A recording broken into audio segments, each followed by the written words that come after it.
സുഹൃത്തുക്കളെ, സനൽകുമാർ ശശിധരന്റെ പ്രശ്നം എന്താണ്? ഇതാണ് എൻ്റെ ചോദ്യം കേട്ടോ. മഞ്ജു വാര്യരുടെ അപാരമായിട്ടുള്ള പ്രണയമാണ്. മഞ്ജു വാര്യരുടെ ജീവൻ അപകടത്തിലാണ്. ഞാൻ അവരെ സംരക്ഷിക്കാൻ ഇറങ്ങുകയാണ്. മഞ്ജുവിന് ധൈര്യത്തോടെ ഒന്നും തുറന്നു പറയാൻ ധൈര്യമില്ല. മഞ്ജു ആകെ പെട്ടെടുക്കുകയാണ് എന്ന് പറഞ്ഞുകൊണ്ട് സനൽകുമാർ ശശിധരൻ ഇപ്പോൾ നിരന്തരം ഫേസ്ബുക്കിൽ എഴുതിക്കൊണ്ടിരിക്കുന്നുണ്ട്. എനിക്ക് തോന്നുന്നത് സനൽകുമാർ ശശിധരനോട് ഒരുമിച്ചിട്ട് മഞ്ജു വാര്യർ ഒരു സിനിമ ചെയ്തു. കയറ്റം എന്നാണെന്ന് ആ ഒരു സിനിമയുടെ പേര്. പക്ഷെ ആ ഒരു സിനിമയ്ക്ക് ശേഷം നിരന്തരമായിട്ട് കഴിഞ്ഞ കുറച്ച് ദിവസമായിട്ട് മഞ്ജു വാര്യരെ ടാഗ് ചെയ്തുകൊണ്ട് പ്രണയലേഖനങ്ങൾ എഴുതിക്കൊണ്ടിരിക്കുകയാണ് ഇപ്പോൾ ഈ സനൽകുമാർ ശശിധരൻ എന്ന് പറയുന്ന ഒരു സംവിധായകൻ. അദ്ദേഹം ഇപ്പം നാട്ടിലില്ല കേട്ടോ. ആ ചങ്ങാതി എങ്ങനെയെങ്കിലൊക്കെ തിരിച്ചു കിട്ടാൻ വേണ്ടിയിട്ട് ഇപ്പോൾ പോലീസൊക്കെ ശ്രമിക്കുന്നുണ്ട്. എങ്ങനെയാണ് നമ്മുടെ അമേരിക്കയിൽ നിന്ന് അവനൊന്ന് ഇങ്ങോട്ട് കരകയറ്റി കൊണ്ടുവരിക എന്നുള്ളതാണ് ശ്രമം.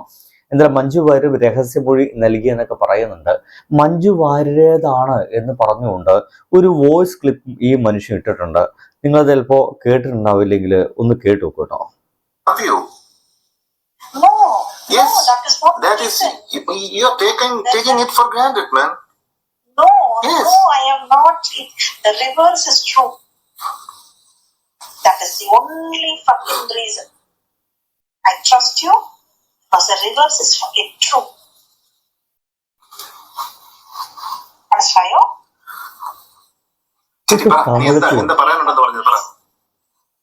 That is the only fucking reason. Trust ചെയ്തിട്ട് നീ മനസ്തുറന്ന് സംസാരിക്കും പറയുമ്പോൾ in spite of knowing that you are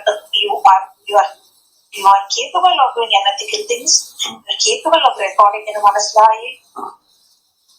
അതിനുശേഷം ഞാൻ എന്നെ വിളിച്ചു.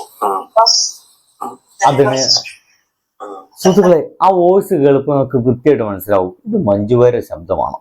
100% അത് മഞ്ജു വാര്യരുടെ ശബ്ദമല്ല. ഏതൊരു മനുഷ്യനും വളരെ വൃത്തിയായിട്ട് ഈ ഒരു പാവം മനുഷ്യനെ പറ്റിച്ചുകൊണ്ടിരിക്കുന്നുണ്ട് എന്നാണ് എനിക്ക് തോന്നുന്നത്. നമുക്ക് ഒരു 14 മണിക്കൂർ മുമ്പ്, ഞാൻ ഈ വീഡിയോ ചെയ്യുന്നതിന് 14 മണിക്കൂർ മുമ്പ് ഈ ചെങ്ങാതിയുടെ പോസ്റ്റ് ഇങ്ങനെയാണ് കേട്ടോ. സുഹൃത്തുക്കളെ, ഞാൻ എൻ്റെ പ്രണയത്തെക്കുറിച്ച് എഴുതുമ്പോൾ നിങ്ങൾക്ക് കൃമികടി എന്തിനാണ്? എന്നെ സ്നേഹിക്കുന്ന എൻ്റെ പ്രണയിനെക്കുറിച്ച് എൻ്റെ ഫേസ്ബുക്കിൽ എഴുതുന്നതിന് നിങ്ങൾക്കെന്താ ചൊറിച്ചിൽ? സ്വാഭാവികമായിട്ടുള്ള ചോദ്യമാണ്. ശരിയാ, എന്തിനാണ് ചൊറിച്ചിൽ? പക്ഷെ ഞാൻ എന്തുകൊണ്ട് ചൊറിയുന്നു എന്നുകൂടി പറഞ്ഞുതരാം. ഇത് എന്തിനാണ് നിങ്ങളിങ്ങനെ ഒരു വ്യക്തിയെ അപമാനപ്പെടുത്തുന്ന രീതിയിൽ പരസ്യമായി എഴുതുന്നത്? നിങ്ങൾ അവരുമായിട്ട് അപാരമായ പ്രണയത്തിലാണെങ്കിൽ അത് അവരോട് തീർക്കുമെന്നേ. അവർക്ക് പ്രണയലേഖനം എഴുതിക്കോളൂ. അവർക്ക് അത് വായിക്കാൻ പറ്റുന്ന രീതിയിൽ അവർക്ക് വേണ്ടി മാത്രം എഴുതൂ. ഇത് നാട്ടുകാരെ മുഴുവൻ കഴിച്ചിട്ട് നിങ്ങൾക്ക് എന്താണ് ഇത്ര ചൊറിച്ചിൽ? എഴുതരുത് എങ്കിൽ അവളല്ലേ എന്നോട് പറയേണ്ടത്. എന്നോട് പറയാനുള്ളത് അവൾ രഹസ്യമായി വല്ലവരോടും പറയുന്നുണ്ട്. സഹിക്കാൻ പറ്റാത്തതുകൊണ്ടാണ് പ്രിയ സുഹൃത്തെ. നിങ്ങളൊരു ടോക്സിക് മാനാണ്. ഞങ്ങൾ തമ്മിൽ സംസാരിക്കാൻ ഇപ്പോൾ ഇതേ വഴിയുള്ളൂ. കാരണം ഞാൻ പറഞ്ഞിട്ടുണ്ട്, അവർ മറ്റാളുകളുടെ നിയന്ത്രണത്തിലാണ്. കുറെ കാലമായി സനൽകുമാർ ശശിധരൻ പറഞ്ഞുകൊണ്ടിരിക്കുന്ന ഒറ്റ കാര്യമാണ്, മഞ്ജു വാര്യരെ ആരൊക്കെയോ നിയന്ത്രിച്ചു കൊണ്ടിരിക്കുന്നു. അവൾ വളരെ അപകടത്തിലാണ്. അവളുടെ ജീവൻ എപ്പോൾ വേണമെങ്കിലും നഷ്ടപ്പെടാം. ഒരു പിടുത്തമില്ല കേട്ടോ. ഇതിനെതിരെ മഞ്ജു വാര്യർ കൃത്യമായിട്ട് പ്രതികരിച്ചിട്ടുമില്ല. ഇതേ കാരണം കൊണ്ടാണ് WCCയിൽ നിന്ന് അവർ പിന്മാറിയത് എന്ന് ഞാൻ പറഞ്ഞാൽ ആരാണ് നിഷേധിക്കേണ്ടത്? എൻ്റെ കാഴ്ചയിൽ എൻ്റെ പ്രേയസി അപകടത്തിലാണ്. ഞാനിവിടെ എനിക്ക് കഴിയും പോലെ കാവൽ നിൽക്കുന്നു. അങ്ങ് അമേരിക്കയിൽ സഹായിക്കണേ എന്ന് നിലവിളിക്കുന്നു. അതെൻ്റെ ധർമ്മം. ഞാനത് ചെയ്യുന്നതിന് നിങ്ങൾക്കെന്ത്? ഞാൻ തെറ്റാണെങ്കിൽ അവൾ പറയട്ടെ. ഞാൻ രഹസ്യമായി അല്ലല്ലോ പറയുന്നത്. ഇതാണ് ഇവൻ്റെ ഒരു പോസ്റ്റ്. ഒരു 7 മണിക്കൂർ മുമ്പ് വേറെ പോസ്റ്റ് ഇട്ടിട്ടുണ്ട്. അതിങ്ങനെയാണ്. മഞ്ജു വാര്യരെ ടാഗ് ചെയ്ത് തന്നെയാണ് ഒരു പോസ്റ്റ് ഉള്ളത്. പ്രിയമുള്ളവളെ, നീ സ്വതന്ത്രമായി സംസാരിക്കാൻ സാധിക്കാത്ത വിധത്തിൽ ഒരു മാഫിയയുടെ പിടിയിലാണെന്ന് ഞാൻ ആദ്യം ആരോപിക്കുന്നത് 2022 ഏപ്രിൽ മാസത്തിലാണ്. അന്നും ഇന്നും നീ അത് നിഷേധിച്ചിട്ടില്ല. പകരം എനിക്കെതിരെ ആസൂത്രിതമായ ആക്രമണങ്ങൾ, അപവാദ പ്രചാരണങ്ങൾ, പോലീസ് കേസ്, അറസ്റ്റ് ഒക്കെ ഉണ്ടായി. നീ കേസ് കൊടുത്തു എന്ന് പറയുമ്പോൾ എന്തുകൊണ്ട് നീ കോടതിയിൽ മൊഴി കൊടുത്തില്ല? മൊഴി കൊടുത്തു മനുഷ്യ. അത് ഞാൻ ചോദിക്കുന്നുകൊണ്ടാണ് ഉത്തരമെന്നോണം കോടതിയിൽ നിന്നെ കൊണ്ട് രഹസ്യമൊഴി കൊടുപ്പിച്ചിരിക്കുന്നത്. രഹസ്യമായിട്ട് നീ എന്താണ് പറഞ്ഞിരിക്കുകയെന്ന് ആരും ചോദിക്കില്ലല്ലോ. എനിക്കെതിരെ നിന്റെ പേരിൽ കൊടുത്തിരിക്കുന്ന പരാതികൾ ഒന്നിലും രഹസ്യമായി മൊഴി പറയാൻ വേണ്ടി ഒന്നുമില്ല. ഇനി രഹസ്യമായി മൊഴി പറയാനുണ്ടെങ്കിൽ തന്നെ എന്തിന് ഞാൻ ഉന്നയിച്ച വിഷയം പൊതുജനം ചർച്ച ചെയ്യുമെന്ന സ്ഥിതി വരുമ്പോൾ മാത്രം ഇത്തരം നീക്കങ്ങൾ ഉണ്ടാകുന്നു എന്നതാണ് ചോദ്യം. എന്തൊക്കെയോ ഗൂഢലക്ഷ്യങ്ങൾ ഇയാൾക്കുണ്ട്, അല്ലെങ്കിൽ മഞ്ജുവാര്യരുമായി ബന്ധപ്പെട്ട് എന്തൊക്കെയോ ഗൂഢകാര്യങ്ങൾ നടക്കുന്നുണ്ട്, അല്ലെങ്കിൽ അവരുടെ ജീവിതം അതിന്റെ ഭാഗമായിട്ട് നഷ്ടപ്പെടാൻ സാധ്യതയുണ്ട് എന്നൊക്കെയാണ് നിരന്തരം പറഞ്ഞുകൊണ്ടിരിക്കുന്നത്. ഞാൻ മുൻപ് പറഞ്ഞതല്ല, ശരിയാണെന്ന് നമ്മുടെ സംഭാഷണം മുന്നിൽ വെച്ചുകൊണ്ട് ഞാനിത് വീണ്ടും പറഞ്ഞിട്ട് ഇന്ന് 26 ദിവസങ്ങൾ കടന്നുപോയി. കേരളം മുഴുവൻ ചർച്ച ചെയ്തിട്ടും സോഷ്യൽ മീഡിയയിൽ സജീവമായി നീ എന്തുകൊണ്ട് എന്നെ നിഷേധിച്ചുകൊണ്ട് ഒരു പോസ്റ്റ് പോലും ഇട്ടില്ല എന്നത് ആളുകളുടെ ശ്രദ്ധയിൽ നിന്ന് മാറ്റുന്നതിനായിട്ടാണ് ഇപ്പോൾ എനിക്കെതിരെ ആസൂത്രിത കമന്റ്, തെറിവിളികളും ആക്ഷേപങ്ങളും. ഇങ്ങനെ പറഞ്ഞുകൊണ്ട് ഒരു പോസ്റ്റാണ് ഇപ്പോൾ ഒരു 17 മണിക്കൂർ. അത് കഴിഞ്ഞ് ഇപ്പോൾ ഒരു പ്രണയ ലേഖനം പോലെ ഒരു കവിത എഴുതിയിട്ടുണ്ട്. ഇതാ ലാസ്റ്റ് 1 മണിക്കൂർ മുമ്പ്. ഈ ചങ്ങായിക്ക് ഉറക്കമൊന്നുമില്ല തോന്നുന്നുണ്ട്. സുഹൃത്തുക്കളെ, മഞ്ജു വാര്യർ മജിസ്ട്രേറ്റിന് മുന്നിൽ കൊടുത്ത മൊഴിക്ക് എതിരായ വാർത്തയാണ് പുറത്ത് പ്രചരിപ്പിക്കപ്പെട്ടത് എന്ന് പറഞ്ഞിട്ട് ഒരെണ്ണം ഒരു 8 മിനിറ്റ് മുമ്പ്. ഈ മനുഷ്യന്റെ വേറെ സംഗതി, കഴിഞ്ഞ വർഷം പൃഥ്വിരാജ് സംവിധാനം ചെയ്ത മോഹൻലാൽ നായകനായ ലൂസിഫറിന്റെ ഷൂട്ടിംഗ് ഞാൻ താമസിക്കുന്നിടത്ത് ഇവിടെ ജോർജിയയിൽ നടക്കുമ്പോൾ ഞങ്ങൾ ഉറപ്പായും കാണും എന്നായിരുന്നു ഞങ്ങൾ കരുതിയത്. എന്നാൽ ഞങ്ങൾ കണ്ടേക്കാം എന്നുള്ള സാധ്യത ഒഴിവാക്കാനാവണം മഞ്ജു വാര്യരെ അമേരിക്കൻ ഷെഡ്യൂളിൽ ഉൾപ്പെടുത്തിയിട്ടില്ല. ഇയാൾക്ക് നല്ല വട്ടാണ് കേട്ടോ. സുഖിക്കാതെ തോന്നുന്നത് എന്തോ ആരും ഇദ്ദേഹത്തെ നന്നായിട്ട് പറ്റിച്ചിട്ടുണ്ട്.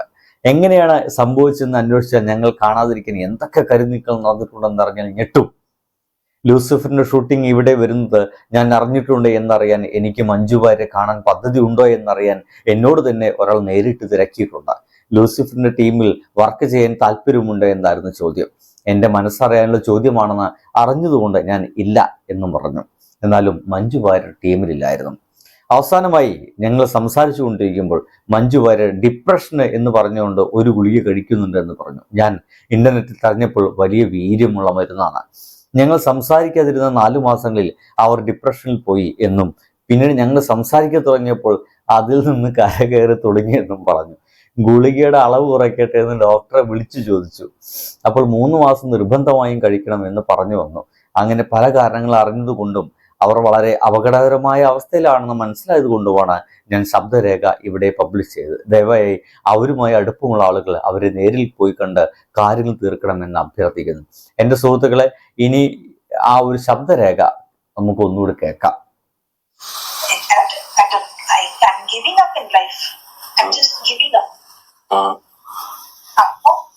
സത്യം പറയണം, നേരിട്ട് കണ്ടിട്ട് പറയാം. നേരിട്ട് കണ്ടിട്ട് പറയാം. അതൊക്കെ വേണ്ടിയാണ് ശ്രമിച്ചത്.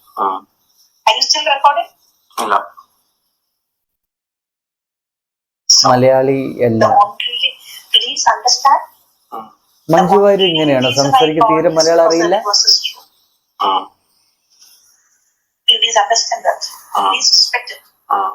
എത്ര വൃത്തിയായിട്ട് മലയാളം സംസാരിക്കുന്ന ഒരാളാണ്. ഇങ്ങനെ തമിഴ് ചൊവ്വിട്ട് മലയാളം സംസാരിക്കുന്ന മഞ്ജു വാര്യർ നിങ്ങൾ കേട്ടിട്ടുണ്ടോ? ഒരു പിടുത്തില്ല കേട്ടോ. എന്തായാലും ഈ ചെങ്ങാതിയെ വളരെ ഭംഗിയായിട്ട് പറ്റിച്ചിട്ടുണ്ട്.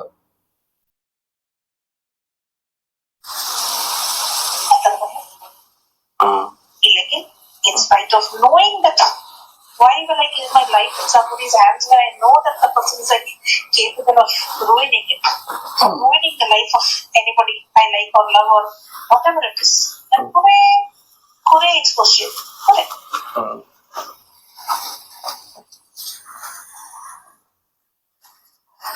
ഇനി കേട്ട് കഴിഞ്ഞാൽ because I trust you, not because I take you for granted. വലിയ വ്യത്യാസമുണ്ട്. വലിയ വ്യത്യാസമുണ്ട്.